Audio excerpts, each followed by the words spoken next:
Kent State going into the game and just as much respect coming out of it. You know, I thought they were really a good football team, very disciplined, very physical, really good brand of football. I always tell our kids, when you turn on the special teams tape on Sunday, you find out who you're playing. And we thought they were a really good football team, and they proved that today. We also played the entire game without punting the ball once, and really had 4 turnovers when you consider the fake punt included on that. So you're not going to grow up and mature. This was a growth week for us. We really talked about growth the entire week.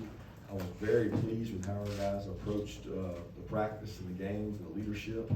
I was really proud of how it came out the second half and got a 3 and out, and then the offense had a great drive all the way down, just did cash it in for a touchdown. So we had some costly penalties and turnovers that hurt us, but our team got better today, and that was the key for me to say, did our team get better today? And I can honestly say we played a good opponent and got better. With that, I'll open it up. You said during the week that you needed to work on your composure muscle of the team. Did that happen today? A lot. Yeah. I had to, I know. So I had about 5 guys come over to me and they tried to give me a composure card that they keep in their back pocket. So, you know, I was frustrated there with lads. Probably a mistake to field the punt or not fair catch the punt. Who knows that? Nobody's more disappointed than Lad is. But that started it, you know. Then you're going to have a fumble every now and then. You're just part of football. But make good decisions when the ball's in transfer in kicking situations. And we did make a very smart one there. Can you explain what is the composure card? Is that something that if they give to you, what is that? Oh, water knocker. We keep our composure card in our back pocket, so we can apply it anytime we want. And we work and exercise that muscle all the time, and it hasn't happened this year. It got to happen several times today, and I thought the kids got to flex that muscle and use it. You don't get a muscle stronger without using it, right? So we certainly got to use it today. I probably need to work on mine for sure. How'd you feel like your conditioning held up in your first 4-quarter football game? I was good. I mean, we worked really hard Monday, Wednesday, sometimes even Thursday with the conditioning level. It was probably a little hotter out there than maybe the players expected.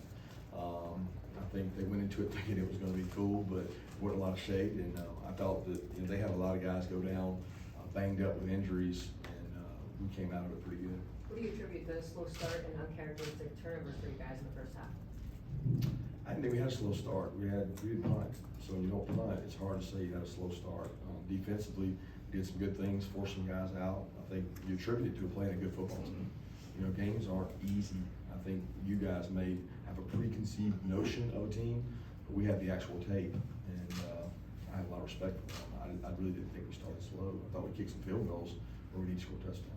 Kirby, what was your impressions of Bear Alexander and some of the other guys with Jalen out? Well, I can't. I had to see it. You know, like I saw he made the play, batted the ball, and there were times I didn't even know he was in there. I knew he played more snaps today. He practiced his best week of practice this week, so we felt like he was going to be able to play more snaps. And we thought that if they drove the ball on us and they went tempo, we would need to play more guys. And Trey did a good job rotating those guys through. And Bill Norton got to play a few more snaps today, so that was good. We're increasing our depth. What do you say to Lad when he's having such an uncharacteristic game? Just love you. You know, I was upset with him there. Really, I was more upset with the punt, not the fumble, because the fumbles happened, but the punt was more decision. You know, the fumble was something else. But there's nobody that feels any worse than Lad, right? And we need Lad. We're going to go where we need to go. Lad's a big part of our offense. He's a big weapon for us. And he's also, you know, people don't know, he's dealing with a foot injury, so he's not able to practice the same volume. So when you don't practice whatever your reps is, or 50 reps in a practice, and he gets 15 or 20, you know, he doesn't get as much ball street work. He doesn't get hit as much. So we got to do a good job making sure he can practice, and we're not asking him to do too much.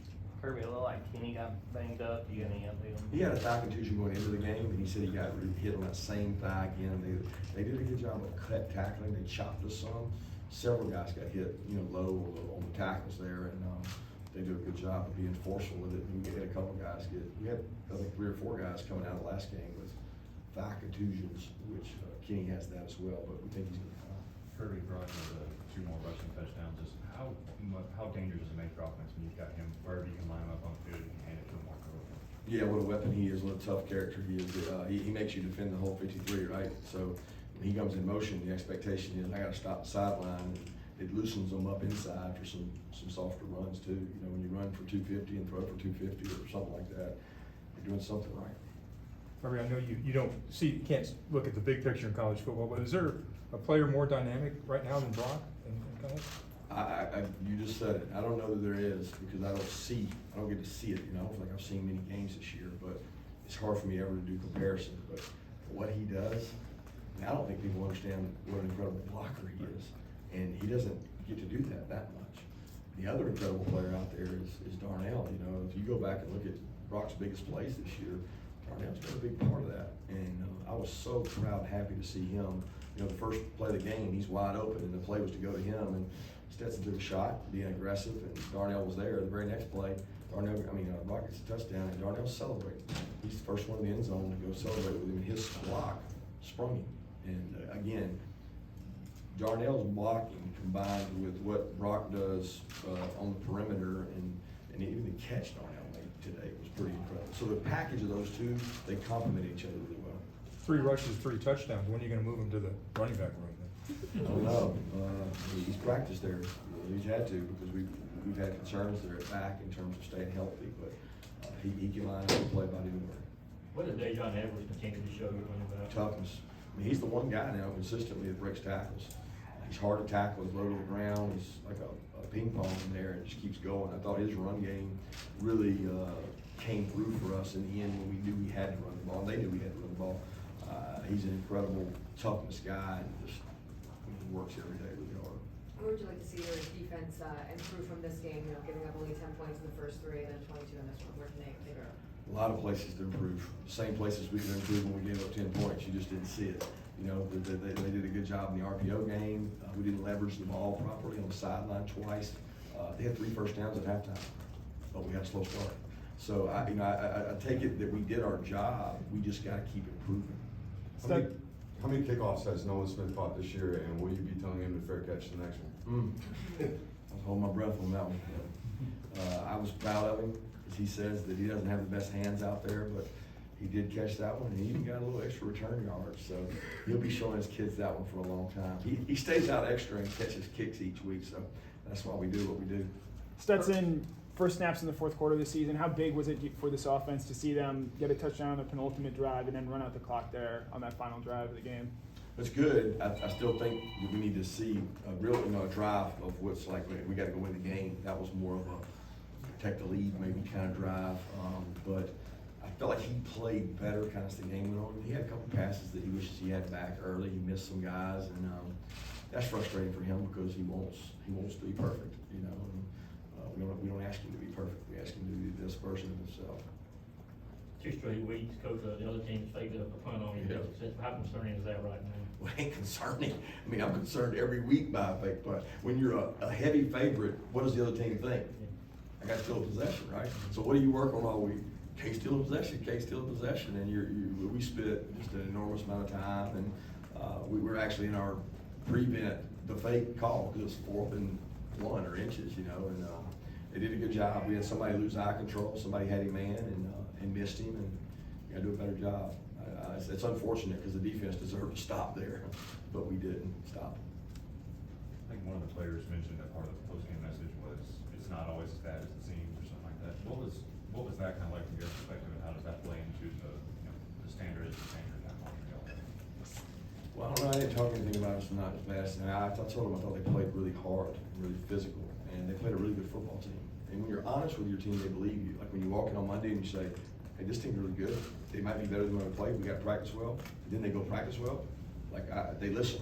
And after the game, you're not going to go back and say, God, guys, this team stinks. No, I'm not. That's a good football team. They won their conference last year. They got a really good conference. They played 2 other ranked teams really tough. I mean, I got a lot of respect for Kent State and the coaching job they do. So I'm not down about where our guys play. If you turn the ball over 4 times, you're going to be in ball games like that. So we got to prevent that first. How important was it though to be able to deal with the adversity this early in the season so that you can continue to grow and improve? Well, I'm glad we had some adversity. You know, you could probably argue it wasn't enough. I mean, you had, whatever, 10-point lead there. I mean, the adversity to me is overcoming those turnovers and going out and making stops, sudden change, making stops. The red area stop was really big for the defense, but their defense came back with a big red area stop. So I think you gain confidence when you play in games like that. And like I said, I got a lot of respect for Kent State. How similar is their odd stack to something you might see later on in the year against a team like Mississippi State? Well, they didn't play it the whole time, so they were in and out of it. You know, going into the game, we expected them to play at a higher percentage, and they didn't. They played more 4 down than we expected, which doesn't affect us. We play 4 down every day, so and they're not a true stack team. They move around and do some different things, and they do a really good job of mixing it up. You can tell they've studied some other defenses and do a nice job, but. Their defensive coordinator today too, he still gave up 550 yards. I mean, okay, so like, it's not like it's all relative to what you expect. I mean, we can't turn the ball over, and I thought our offense executed really good based on what their defensive plan was. Kayla Walker got in there and blocked the punt. That's big. What have you seen from him throughout this year? Proud of him. You know, he got taken off by a team a couple weeks ago for not getting this guy, and he didn't pout, he didn't complain, he didn't go to transfer portal, he just kept on fighting, and Darius got a little banged up, and Darius Smith, and Darius was gonna start on it, and we stuck Jalen back in there, and lo and behold, he makes a big play and blocks the punt. You guys had 1 sack through 3 games today. You had 3 sacks by the half. One of your players up the game said like it was something you had been challenging them to do. Were you happy with the pressure today? At least that's a positive takeaway.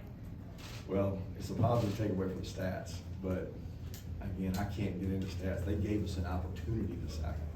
You know what I mean? Like, they dropped back, they had some RPOs, I mean, we haven't had a chance, and they gave us a chance, and we capitalized on it. But I'm not like, we haven't been preaching sacks to our players. We've been preaching fundamentals and execution. That was such Jamon Dumas Johnson's play. I think he had 2 of those sacks, and he had a couple tackles for loss at halftime.